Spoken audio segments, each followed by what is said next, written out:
Hello, screenwriters, and welcome to Writing for Screens, the screenwriting step-by-step adventure, episode 51, area 51, sequencio 51. We are halfway through our 100, and I am here. My name is Glenn Gers. I am accompanied by the neighbor's gardener's lawnmower at the moment.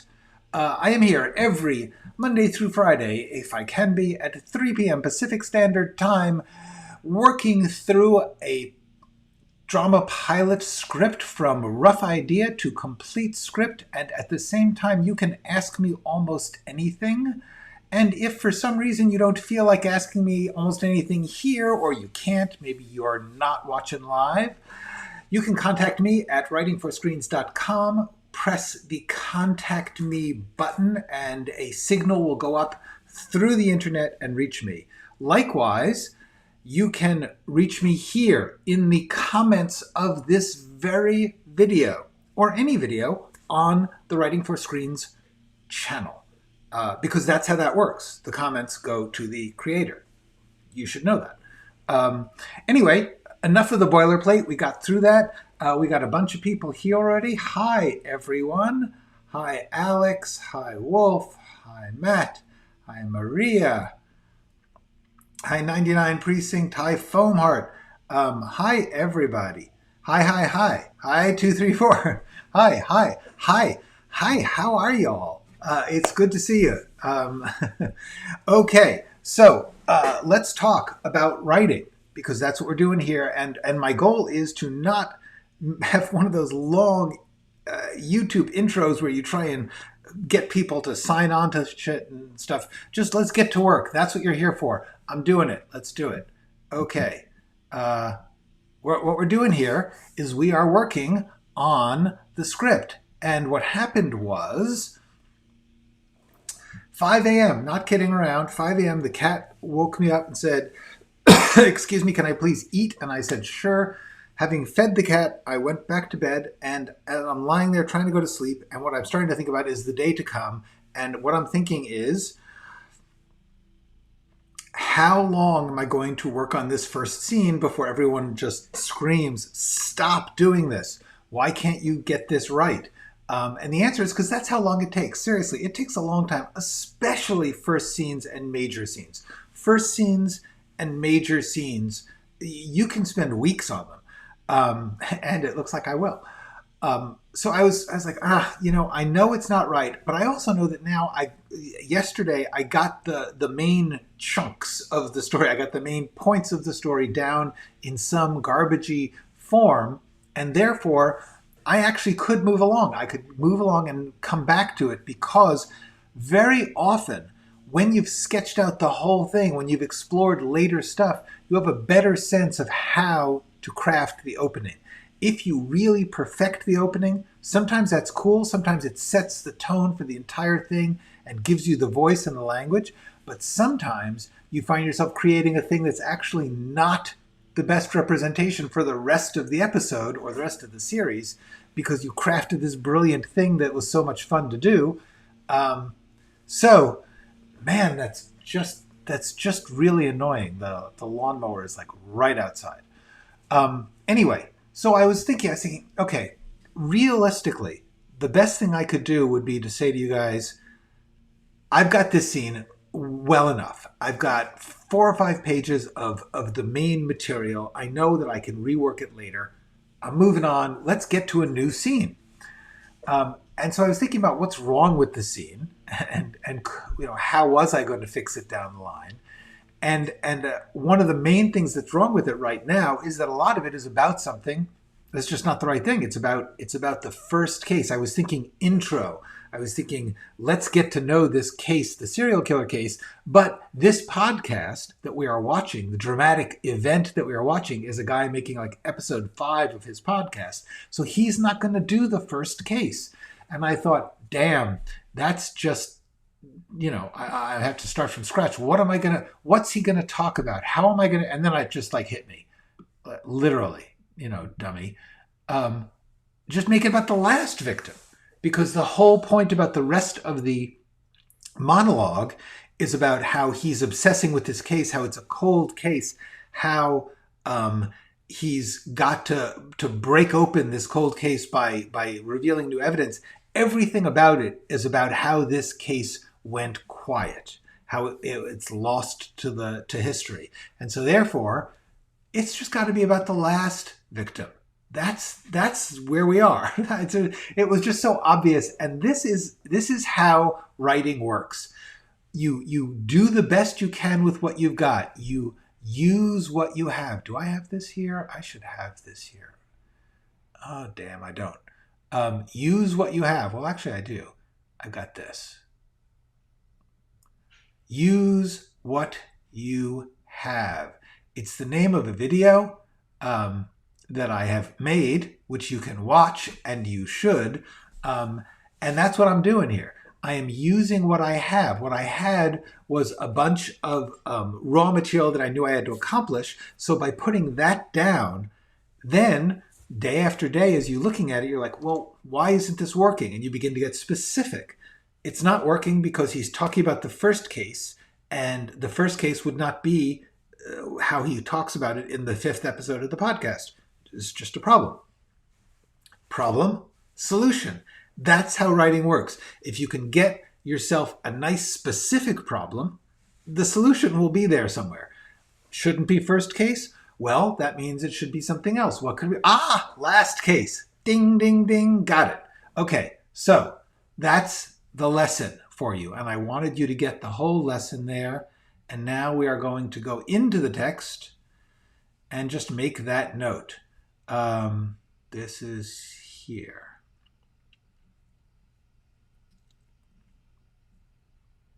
Okay.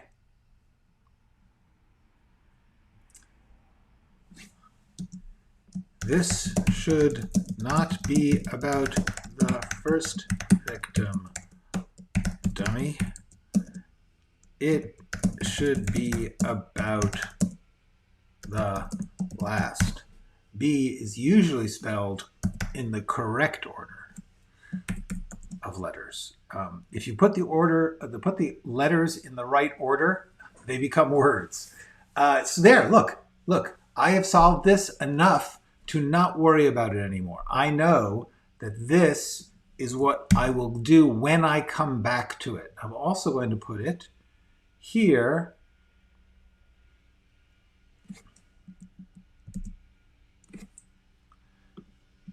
And I'm going to make this, and this, and this, and this. Okay, so now I don't have to worry about that now, because what's going to happen is I'm going to come back to this another time. You don't always have to get everything right away. You have to get it blocked in. You have to get the rough beginning of it so that you can start to shape things proportionally and get a flow and a rhythm and all the cool things that happen when you are writing something. You are both in the moment and going back, looking at the big picture. Then you go in the moment, then you go back and look at the big picture. That's how I do it. You may do it differently. You have to figure out for yourself. For me, like, I know some people who are like, I'm going to get this moment right. I'm going to get this moment right. I am not moving on to the next moment until I get this moment right. I have at certain times been like that. Sometimes it's important to do that. For me, I think it throws things out of whack. It means that certain moments become unnaturally important or unnaturally detailed because of the circumstances of their creation, which is not the reader's big concern. They don't care which ones were hard for you to write. They care about which ones are cool for them to experience. Okay, I'm going to briefly look at some of these comments here. I think setting up the wrong tone for the opening scene is my problem. For now, I have almost the entire pilot, but I still think what the first scene should be.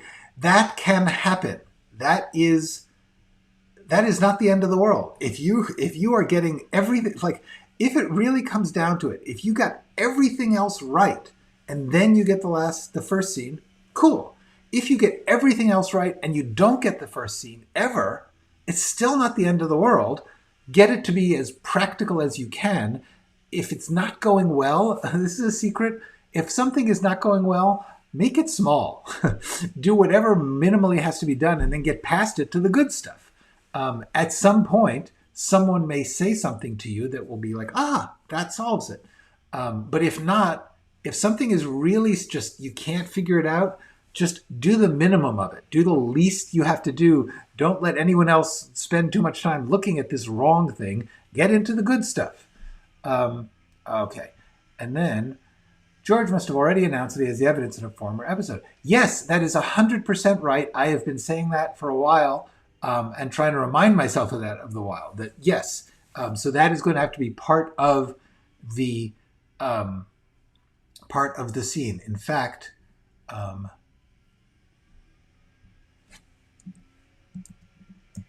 may even have set up a countdown. 3 more episodes until I reveal the new evidence. Something like that. Okay. Boom, boom. Boom. Boom. Okay. So having said that, we now have pages of not working scene, but that's okay. It's okay. I'm just going to finish this up because the truth is this is not finished. He's wheezing. He falls down, pulling down a something.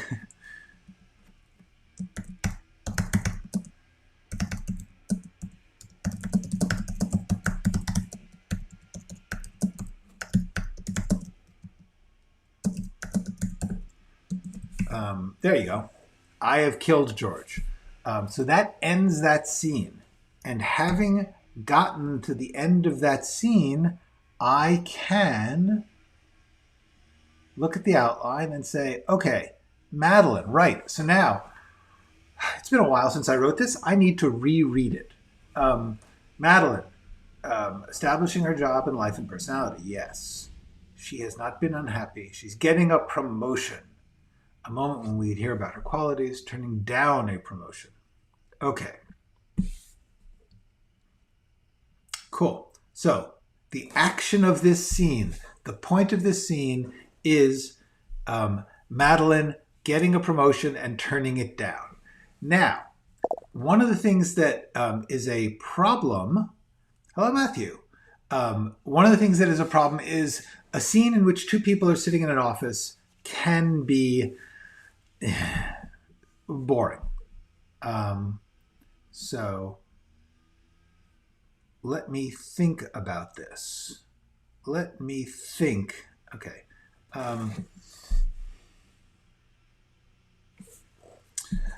One of the things you want to do is not waste a lot of time starting a meeting in a scene unless that interaction of starting the meeting is somehow helpful. What we really want to do is introduce Madeline. But do we want to waste time just showing her? I don't think so. I think we want to just get into Human Resources Office. Day. There's going to be more to it than that, but at the moment...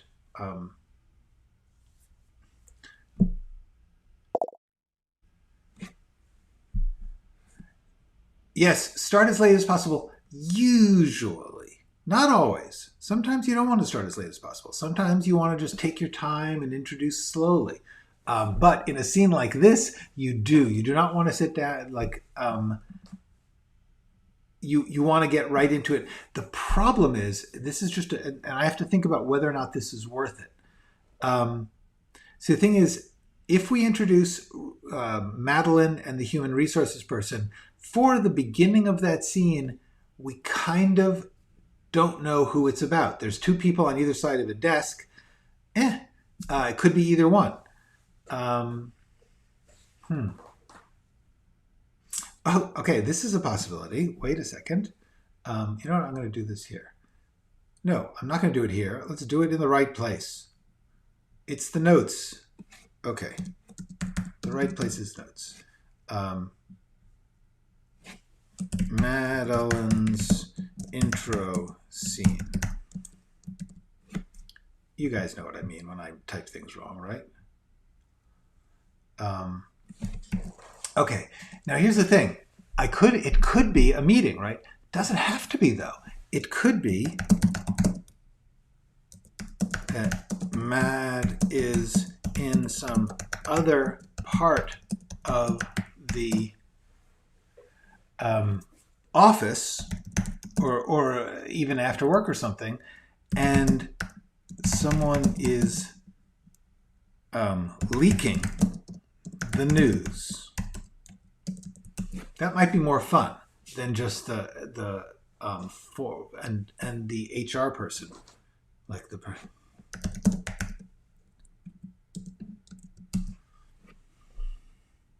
Like, it might be fun if this was like in the office bathroom or something. Something where somebody's like, I just have to tell you that the meeting tomorrow, they're going to offer you a big promotion. And she's like, I don't want it.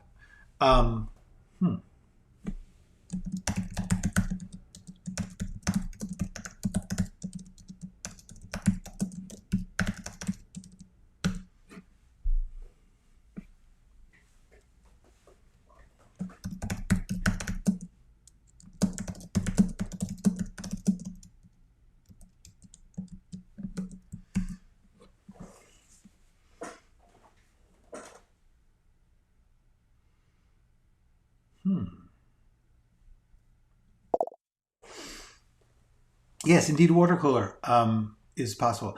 Yeah, I know. Okay, this is actually interesting. What you are seeing right now is not me having a hard time. This is me enjoying the process of creating, which means that I'm just sort of like I'm sort of like tasting in my mind. What's this scene going to look like? What's that scene going to look like? Like, I'm picturing the bathroom scene, which is funny because it's uncomfortably intimate, personal. The kitchen scene is actually one of the best locations because there's a lot you can do. There's a lot going on. But leaving is kind of funny because we just get this. It's sort of a cool vibe instead of the. Offices are boring. Offices are, you can put it in a nice loft office, but this would not be a nice loft office. This would be corporate environment. Not too interesting. So yeah. So actually the thing that's going on here is I'm not having a hard time. I'm just like, there isn't a right answer here. There isn't. I think this could be any number of things. And I'm just what I'm actually kind of trying to decide is how much because this could get really elaborate.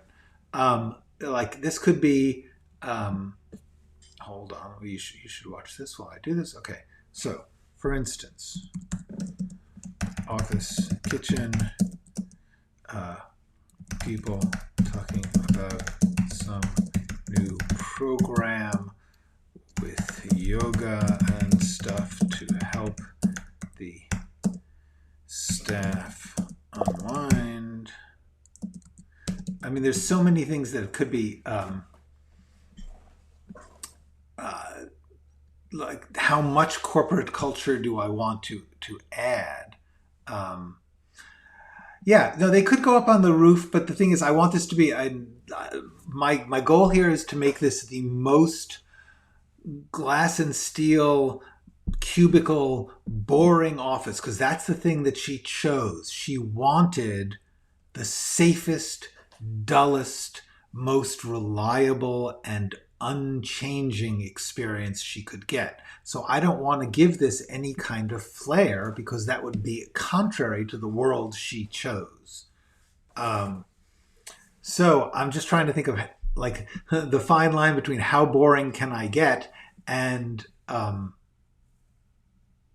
I'm playing. I am playing in my brain. I am not short of ideas. I am short of decisiveness. What I'm doing here is I'm just trying to like, you sort of like play out the scene in your head a little bit. And what I'm thinking is Madeline is going to be calm. The person who she's talking to is going to start out excited and then be upset, worried, concerned because this plan she just blew the plan out of the water. And the other thing that's sort of interesting about this is how far I want to go with the boringness. Because a part of me thinks if it's end of workday, we can see the real safe drone. And by drone, I don't mean thing that flies overhead and drops bombs. I mean just drone like the old-fashioned robot sense. Inhumanly boring.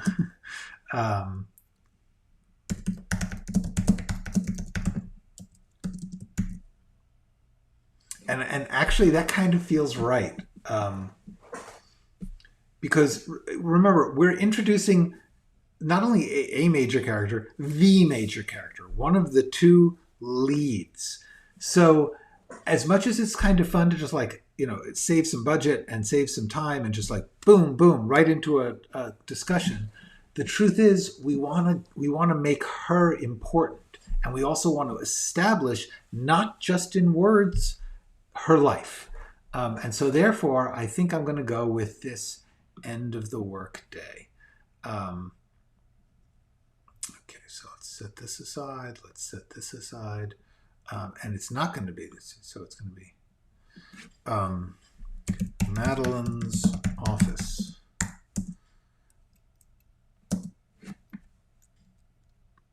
Evening or early evening. By the way, this is true. Actually, 5 o'clock. Here's the thing. These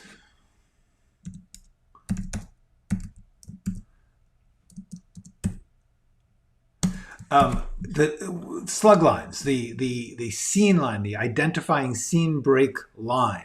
I have talked about this in other videos, but I want to mention it here. Ordinarily, you want to stick to day, night, continuous, same time. Like you want to stay very like morning, afternoon, maybe. But in this case, it's a very specific time. It's the end of her work day, and she's a very 9 to 5 person.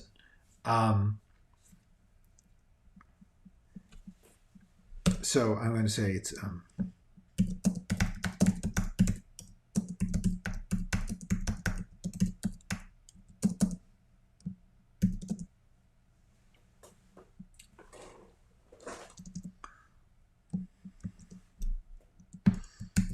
that's all I'm going to say about that for now. That is all I'm going to say. Like little Forrest Gumpy. That's all I have to say about that. At some point, I will probably get more into it. I'm doing it now. Corporate. Very laminate and glass and metal. Bland, safe, light.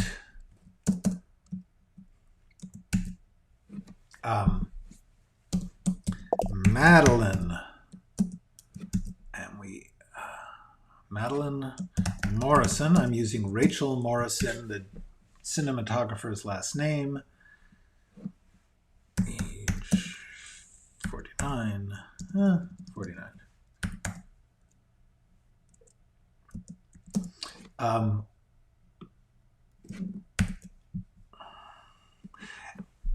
Anyway, so in general, you want to not get too specific in these times. You don't want to get too ornate or fancy. You want these slug lines to be as boring and routine and simple as possible. No one should be reading your slug lines, your scene change lines. No one should be getting information from them. You should not put anything in them except the bare minimum. Now we get to describing our lead characters, and this is a tricky thing because, and we're just going to start with it now.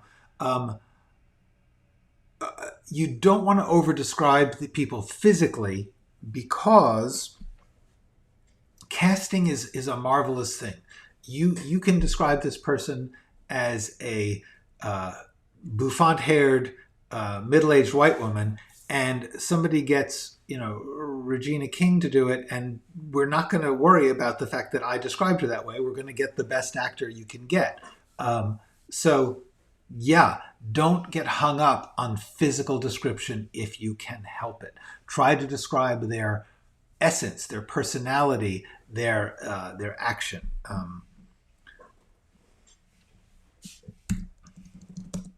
Almost 50. Calm. Efficient. That's all I'm going to say right now. I will later. You also need to make, this is a tricky thing. It used to be that everyone was described as attractive. And there was this attempt to try and sort of flatter the character so as you to flatter the actor. And it's kind of bullshit. And I certainly don't do it. Wearing a what do I want to say here? I want to say subtly stylish business suit.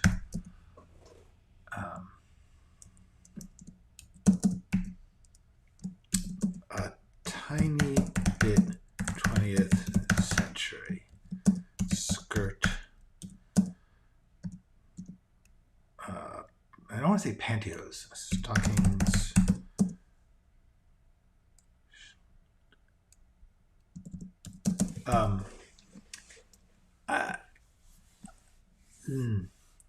That's a good start. I actually I've gotten a picture in my head of a specific kind of clothing, which would be kind of like a rough weave, but I don't want to, so honestly, it's like, yeah, I actually could,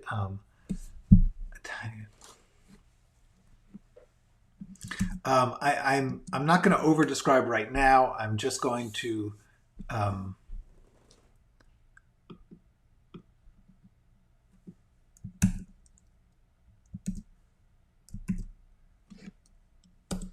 in fact, I'm going to, she's in a room with 4 other, what's the data analysts? Almost supervising data analyst. That's her job. 4 other younger, a bit sloppier and nerdier and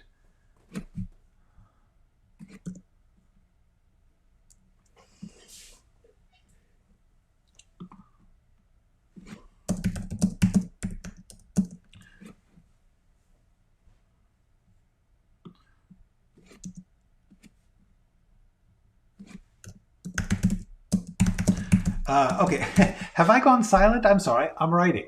What do you expect? I'm starting to put the picture together because I was thinking, does she have her own office? And one of the things is you don't want to, since she's about to be offered a promotion, it's sort of cool to think that she doesn't have her own office. And that she's working in a group space, but she's the older and bossier, not bossier, higher level person. And so the amount of overthinking that goes into all this shit is magnificent, actually. Like I said, if I gave her her own office, then she doesn't have any allure that we can see to the promotion, which means that later and this is a character. Brenda. I'm going to make Brenda the HR person.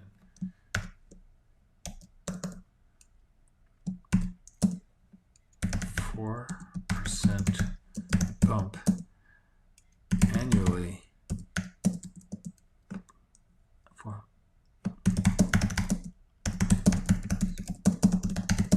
door can close.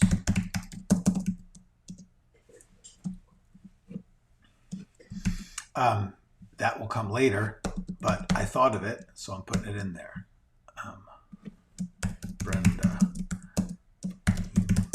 Resources. Okay.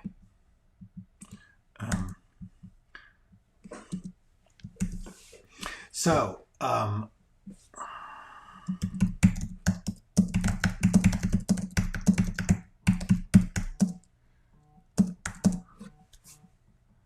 why is Walgreens calling me? I don't know Walgreens. What's more, Walgreens is calling me on my work phone.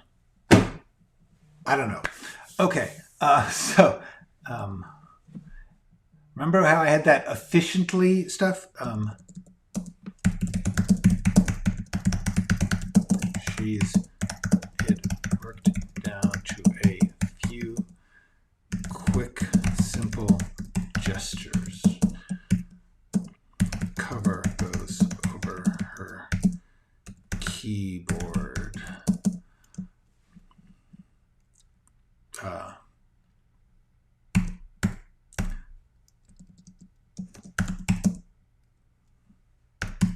Rather marvelous to watch.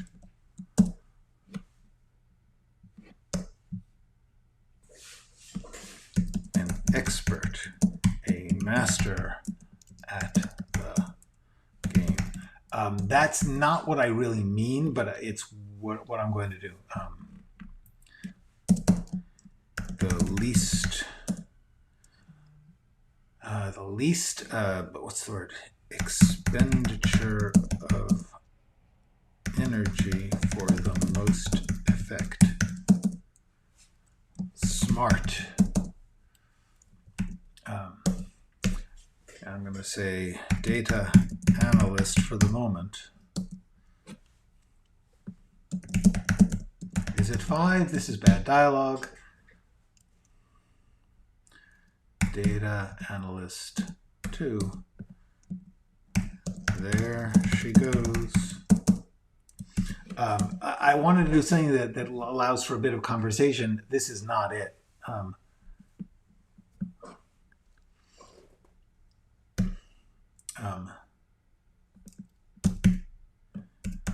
Oh, look, she hasn't spoken yet.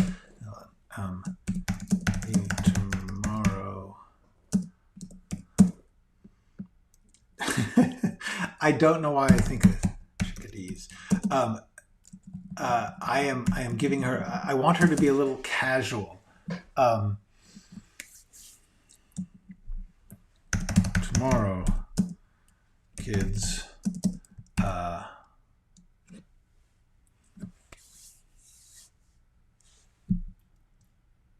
Yeah, I'm not sure what that's going to be, but the point is already heading for the door. Interior.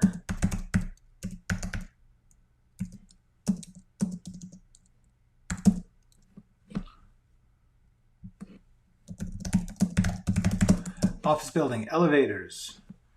Soon after. Madeline.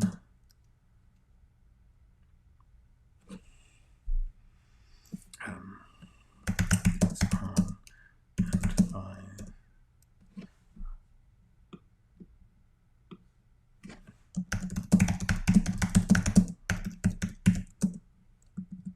To reveal, Brenda, Human Resources, already in. Brenda.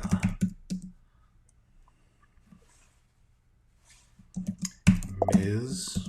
Morrison. How lovely to see you. This is not right.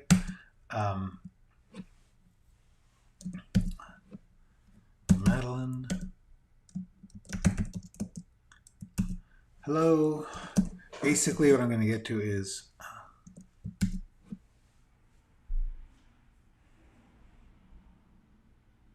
and I'm trying to think maybe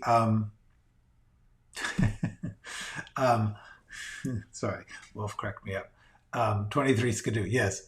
You know what? I'm not yes, I don't mind writing on I clearly don't mind it.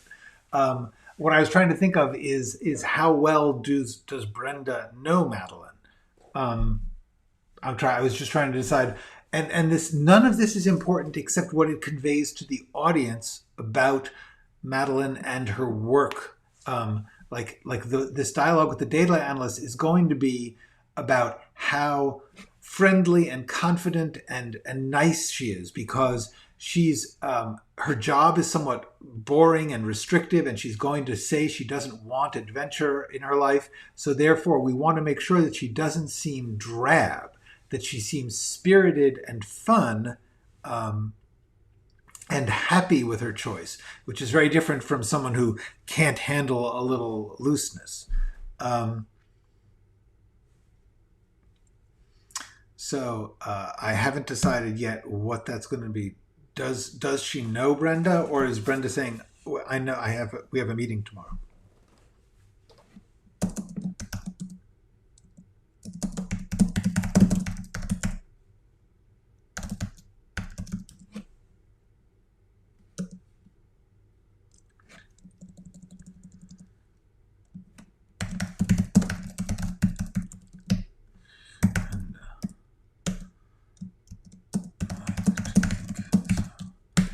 Okay, so now I'm giving the good jokes to the minor character. Not a great idea.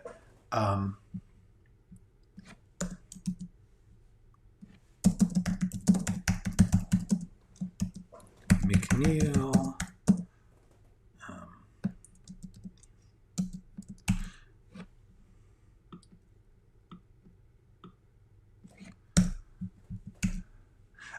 What I was doing here is just trying to get a certain sense of just a little bit of fun to the dialogue, a sense of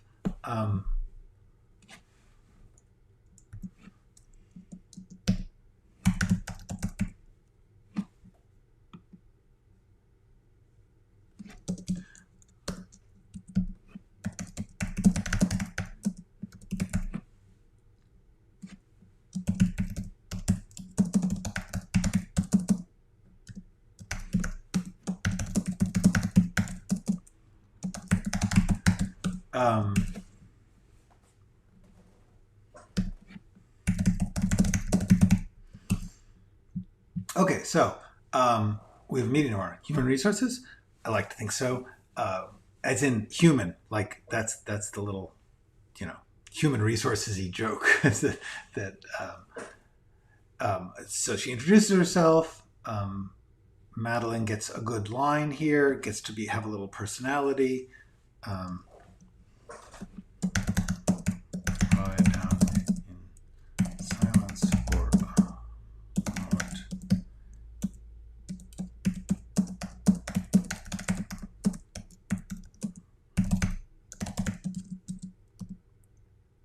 Brenda.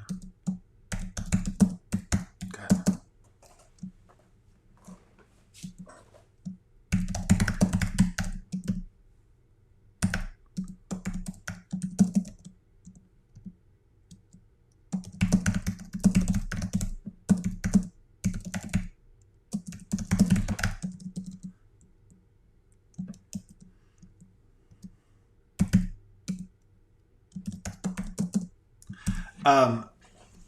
So I'm just writing like a little deliberately awkward dialogue where each one is thinking on their own path. In other words, that when the doors open, and Brenda sees Madeline, she thinks, "Oh my gosh, I've got her file on my desk. I'm about to see her tomorrow to give her a promotion after 15 years or something." So she's excited about this. Madeline is a little thrown off because someone from a fancier floor, knows about her and as she has been called to a meeting which she wasn't worried about, but now she's thinking, well, why was I called to human resources? And so that's that moment of silence. Madeline is thinking, and then she says, am I in trouble over something? And Brenda swiftly says, God, no. And then, but then Brenda thinks, is there something I should know? Which is this is just silliness, and it'll probably get cut, but it's not bad dialogue, actually.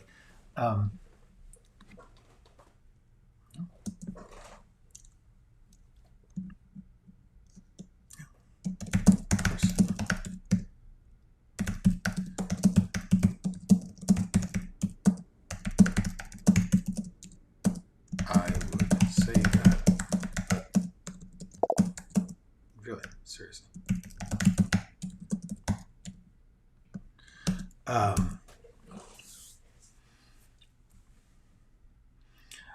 Yes, you're seeing it happen. When you know the purpose of a scene and who needs to be in it, the dialogue pretty much writes itself. To a certain extent, that is true. There are a million ways that this scene could go. This is a long one, but at the same time, it's kind of fun because we're getting to know Madeline and her world. Madeline is the center of this, but there's a certain amount of tension here now because we know that something is going to happen to Madeline with human resources.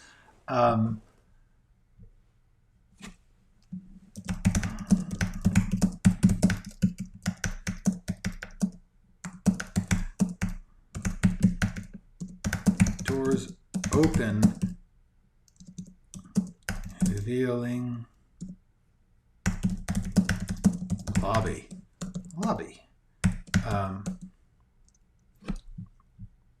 And lobby is fully capitalized, no matter what anyone says.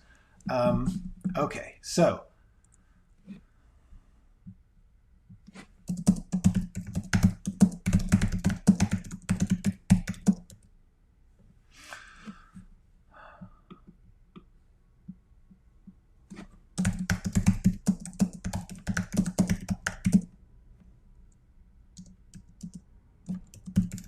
Madeline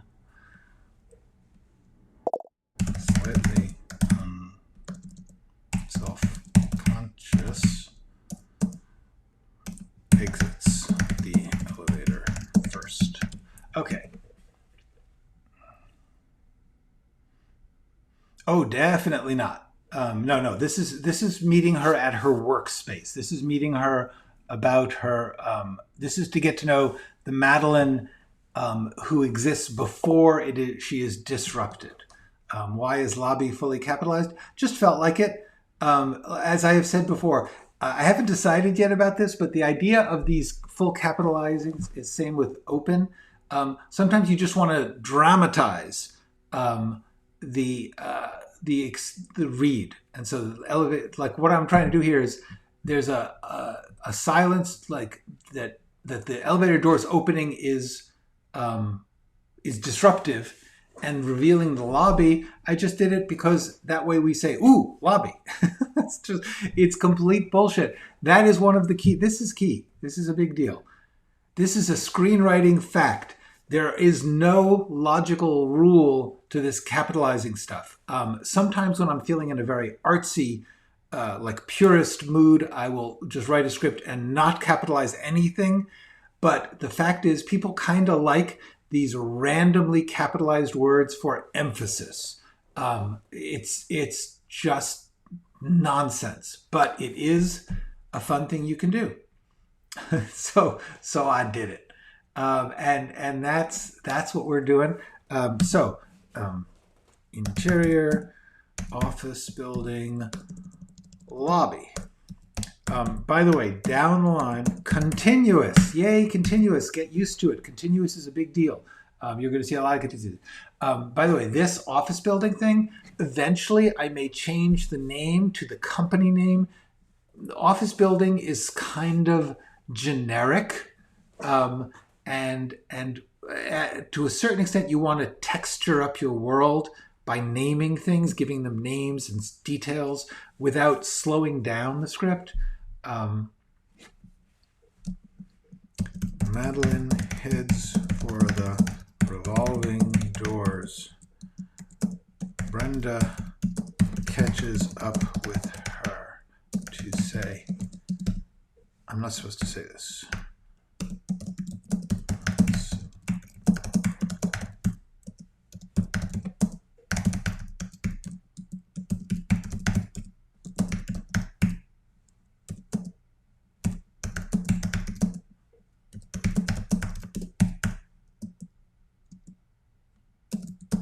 But Brenda's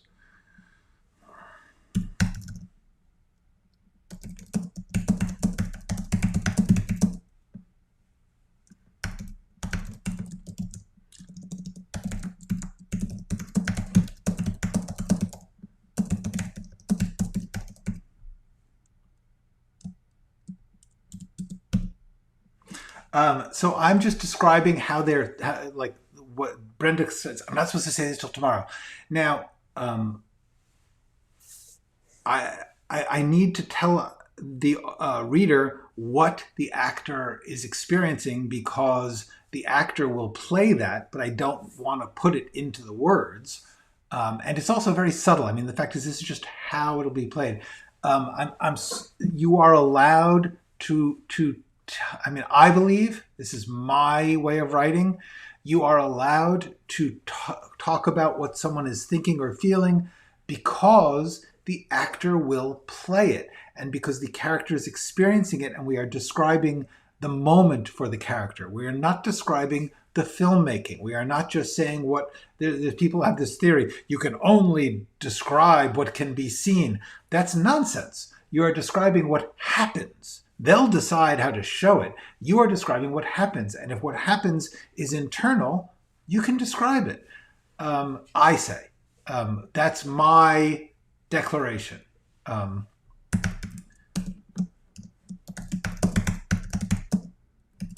promotion. You're getting a promotion. Okay.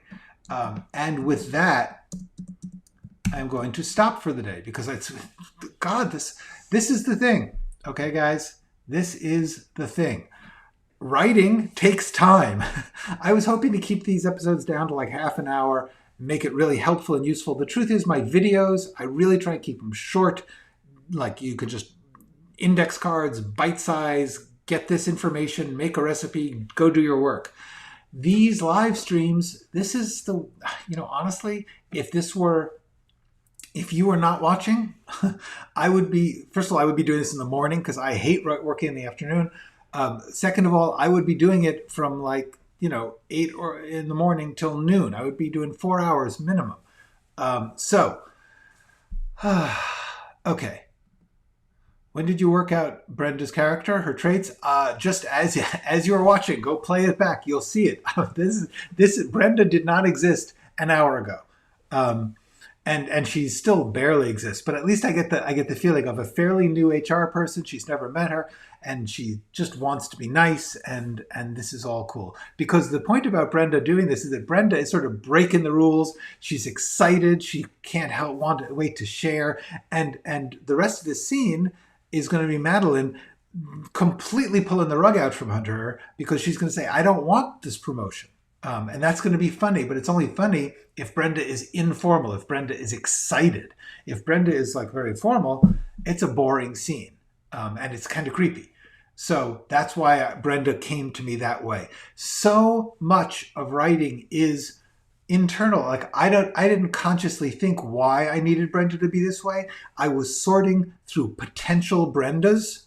When I put Brenda in that elevator, I was thinking I need an HR person in the elevator. And I decided to I didn't really think out why. I just knew that if she was very formal and corporate, then she wouldn't talk in the elevator. So obviously she can't be that. And because I knew where the scene was going, I knew that she had to be someone who was going to be completely startled, nonplussed, blown away by Madeline not wanting this exciting news. And that really comes down to the key thing. The reason that you plan, the reason that you outline, the reason that you think about these things is that when I think about this scene, I know where I'm headed so I can shape it like this. I can create a Brenda who's going to be funny when she gets the rug pulled out from her, under her. I would only be able to do that if I knew the point of this scene is Madeline is going to confidently, happily, joyously say, I do not want this promotion. And not in a mean way, not in a fuck you way, just in it's just not who I am. It's not what I want. It's cool. And that is the point of this scene, is who Madeline is. And with that, we conclude our day's working adventure, and we say, I don't know if I'll be here tomorrow. I may, if I can, I will. And if I am, if not, there's a new video sometime this week. Someday I won't be here, and there will be a new video that day. Talk about suspense.